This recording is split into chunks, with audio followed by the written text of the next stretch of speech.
Okay, क्या किया हमने लास्ट क्लास में? Relative relation of to circles है ना। अच्छा, तो देयर वर 5 केसेस है ना, इफ यू रिमेंबर। व्हेन दो सर्कल्स कैसे हो सकते हैं है ना? एक्सटर्नल सर्कल्स माने डिसजॉइंट सर्कल्स, कोई कॉमन नहीं, कुछ नहीं। दूसरा केस टचिंग है, माने एक्चुअली हो क्या है यहाँ कि जो सेंटर्स है ना वो पास में आते हैं। अब imagine two circles same size and then moving towards each other, है ना। अच्छा, तो कैसे कैसे कितने पॉसिबल केसेस होंगे? 5 cases. First is disjoint, second is touching each other externally, or third is intersecting two circles, and fourth internal touching, and fifth one lies completely inside the other. And अपने को ना we were interested in your number of common tangents actually, of course ये and moreover ठीक है, ये जो बताना ये सब अंग्रेजी में था, टच कर रहे, ये कर रहे, वो कर रहे, ठीक है, बट मैथमेटिकली क्या है? Remember C1 C2, remember C1 C2 माने डिस्टेंस बिटवीन सेंटर, राइट। अच्छा, तो C1 C2 R1 plus R2 से बड़ा है, equal to R1 plus R2 है, less than R1 plus R2 but greater than R1 minus R2, बहुत मोटा intersecting, equal to modulus of R1 minus R2 internal touch, less than modulus of R1 minus R2। तो आपने notice किया होगा sign पहले greater है, बाद में इक्वल टू, बाद में लेस देन, और इधर वाला इधर आ गया। And so look at what's happening over there, है ना। I'd like you to write all the conditions, you know, in a particular column। आपको कुछ समझ में आ जाए कि क्या हो रहा है एक्चुअली, है ना। बहुत अच्छा कॉन्सेप्ट है। तो ना आपको इसमें ना वेरी इंटरेस्टिंग सेकंड पॉइंट, दूसरा पॉइंट क्या है कि ठीक है हमने ये पढ़ लिया, पर ये क्या क्या कंक्लूजन कर सकते हैं कि number of common tangents, number of common tangents. तो पहले इसमें केस 1 में नंबर ऑफ कॉमन टैंजेंट्स 4, उसमें 2 DCTs 2 TCTs।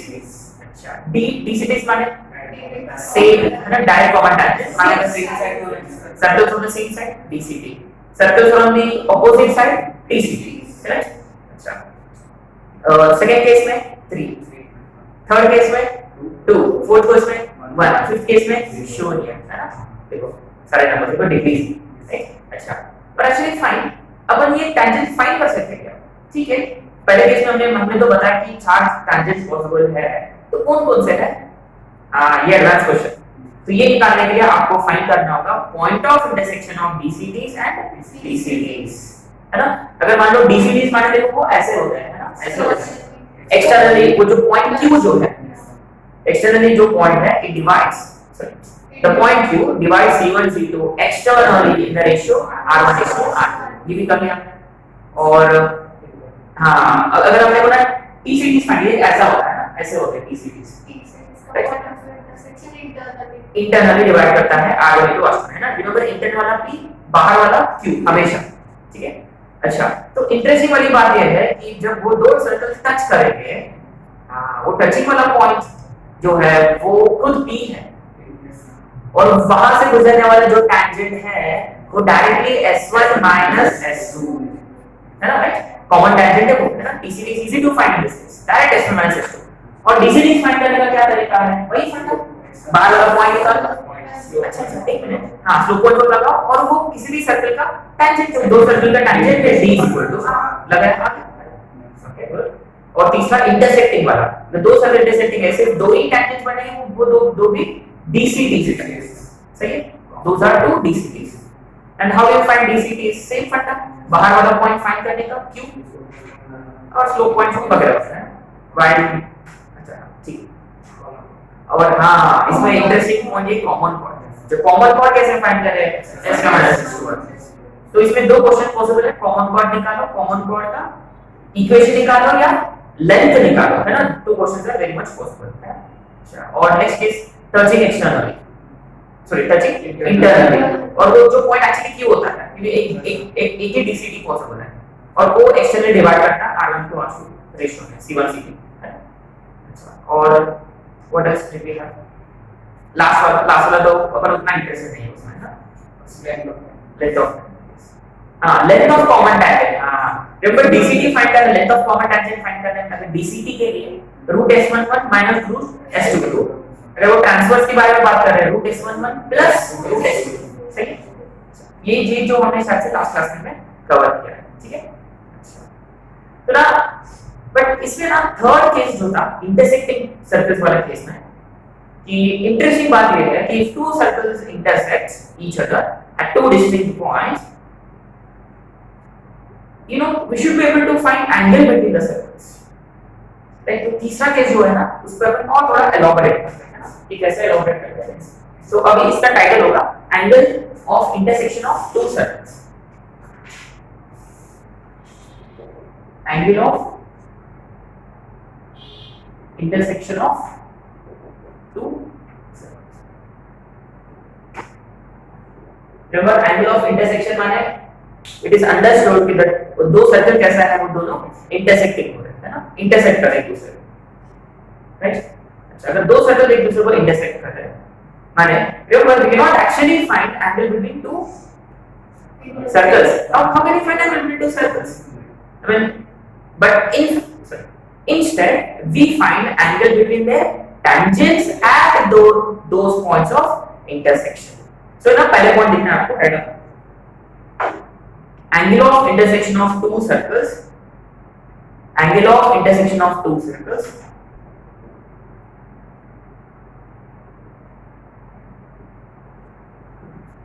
is angle between their tangents, angle between their tangents at POI माने point of intersection, है ना? माने अगर आप लोगों को ना एंगल बिटवीन सर्कल्स निकालना है, इनडायरेक्टली आप लोगों को फाइंड करना है angle between their tangents, simple, right? अच्छा, तो ना कैसे देखेंगे, लेट्स सी, ठीक है, हमने ऐसा बड़ा वाला सर्कल ड्रॉ कर लिया, है ना?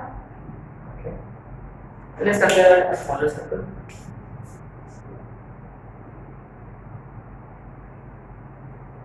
Right? Okay. Okay, fine. You clearly see that the two circles are intersecting at these 2 points. Right? है ना? ठीक है? मैं एक को नाम दूंगा P, मान लो this is P and so this is, सही है? Right? If I ask you to find the equation of line joint in PQ, what will you do? Simple. Yeah, S1 is equal to 0. और ये है S2 is equal to S1 minus S2 is equal to 0. So what I'm going to do is I'm going to draw tangents at these points. अच्छा, अब देखो tangents at these points, not from at. अब देखो यहाँ से अगर मुझे tangent draw करना है ये वाली सर्कल, तो देखो ये ऐसे पास होगा पक्का, और and I should be able to draw tangent to this circle also at P, तो देखो ऐसा रहेगा आगे पक्का, ठीक है? मैं एक ऐसा टैंजेंट ड्रॉ कर लूंगा,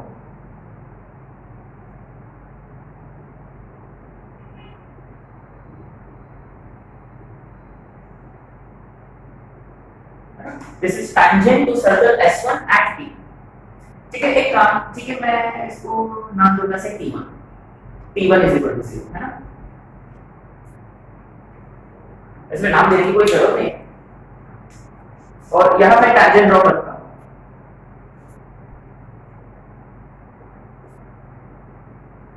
this is T2 is equal to,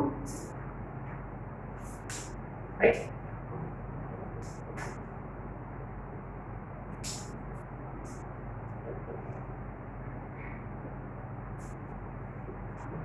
Okay. Of course, we should be representing their centers, right, before doing any of this stuff.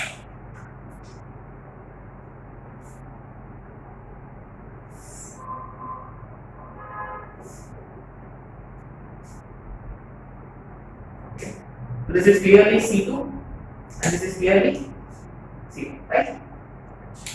और आपने नोटिस किया, आपने को कौन सा एंगल फाइंड करना है, ये वाला एंगल फाइंड करना है, ये वाला एंगल, है ना? तो मान लो इसको नाम देंगे थीटा, ठीक है? माने ये जो एंगल है this is clearly theta, right? अच्छा, ओके, तो ना मैंने क्या किया, उनको सेंटर्स को ज्वाइन कर दिया, आई जॉइन PC1, राइट?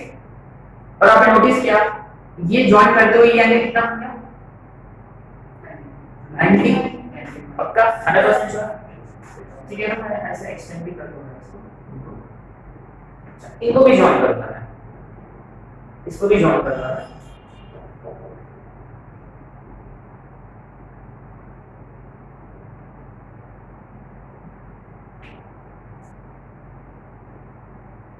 ठीक है, ये टैंजेंट है ना, ये भी कितना है पक्का।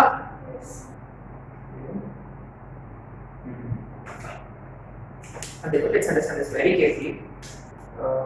I can get very tricky here. अब देखो ये थीटा है ना, ये थीटा है। तो आपने नोटिस किया जाएगा कि अपने पास ये है, ये लेंथ है, जिस आना ये वाली लेंथ है, C1P है आपके पास, और आपके पास एक्चुअली C2PB है, which is actually R2। अच्छा, अगर मैं C1 C2 को ज्वाइन कर लूंगा, तो C1 C2 को ज्वाइन किया, अच्छा ये भी है अपने पास, जिसे इसको अपन नाम दे सकते हैं D, है ना, D, ठीक है, दिस भी D। अच्छा, आपने नोटिस किया ये ट्रायंगल करना, एक्चुअली ये वाले एंगल फाइंड कर सकते हो, we can actually find this angle. How many of you agree with me? ये ट्रायंगल में अपने पास तीनों भी साइड्स हैं, very good, cosine rule, sure. But unfortunately अपने को वो एंगल वाला एंगल नहीं चाहिए, है ना। अपन ये वाले एंगल फाइंड कर सकते हैं, ये वाले एंगल, है ना, ये वाले एंगल अपन फाइंड कर सकते हैं, but instead we are interested in finding this angle। अच्छा, ठीक है, एक काम करता है, ये वाले एंगल जो है इसको मैं नाम दूंगा अल्फा। ओके, अगर ये थीटा है तो ये भी कितना होगा? देखो ये T1 पक्का, ये वाला भी थीटा, श्योर 100%। तो ये जो एंगल है ये भी थीटा होना चाहिए, सही है। अच्छा, ये देखो ये अल्फा है ना, ये अल्फा है, ये रेडियस है, और ये टैंजेंट है, ये एंगल पक्का, श्योर।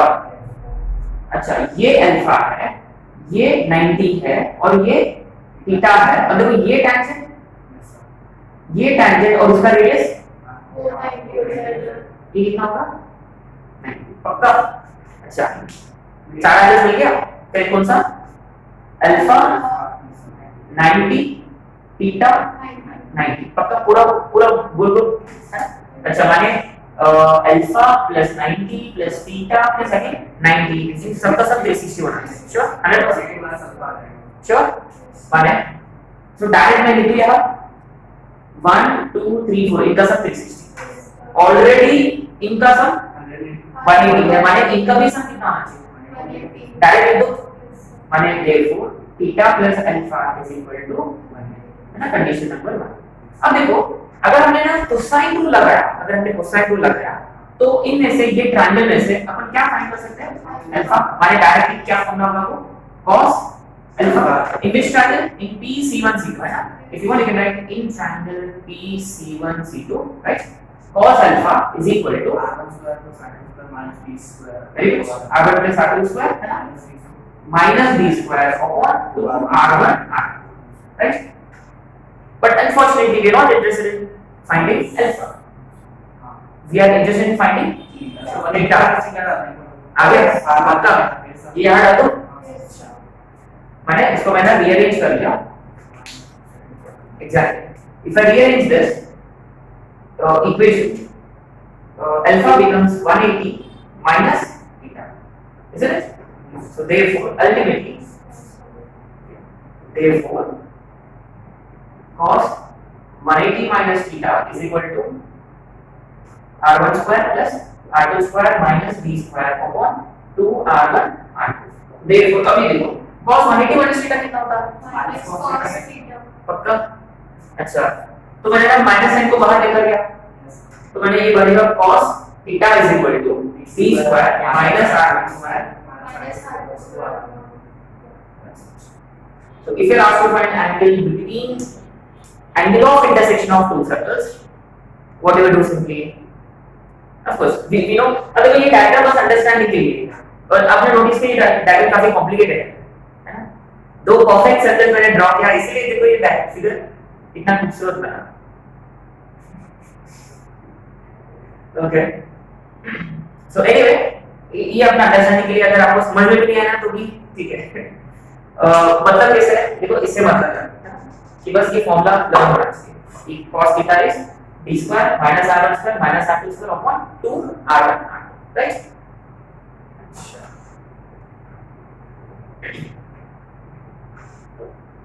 तो ना इसमें तीन स्पेशल केसेस है, इसमें तीन स्पेशल केसेस है माने। तो ये जो थीटा है ये 90 हो सकता है क्या? 90 बनेगा? Is there a chance? देखो ये 90 बन, अगर ये 90 बन गया तो ये भी 90 होगा, समझ पा रहा? अगर मान लो थीटा 90 है तो अल्फा भी 90, माने all of them have to be 90 90, माने लेट्स अंडरस्टैंड दिस।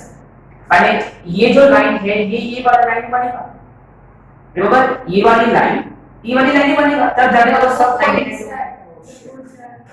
ये कोइंसाइड होता है। अगर ऑफ करो